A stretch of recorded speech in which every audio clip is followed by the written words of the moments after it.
labis na galak at tuwa sapagkat marami kaming natutunan sa taong ito. Ako at aking kasama sa bakasyon ay maraming oras na magkakasama ang aming pamilya at makipagpanding sa kanila. Kumain, matulog, magbasa at gawin sa bahay. Nagyong bakasyon na sa gayong mapasaya, mapanamin lalo ang aming mga magulang.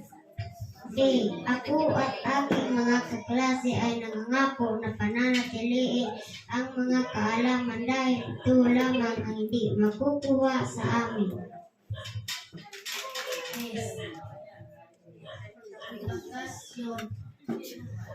Bakasyon.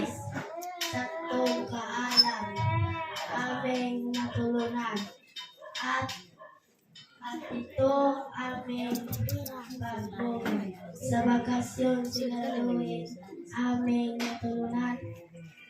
Ito ay magagamit sa araw at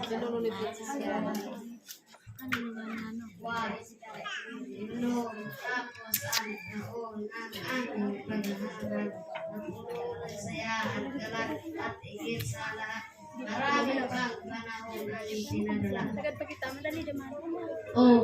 Oras na upang mag-impake ng kanyang gamit dahil sa bakasyon. Ito'y basi-bisi. Nandiyan lang tayo sa tulong sa gawain. Nakikipagsalamuha, ipatuloy na nagbabasa at sa gayon para maging ganda sa pagbubukas ng bakasyon.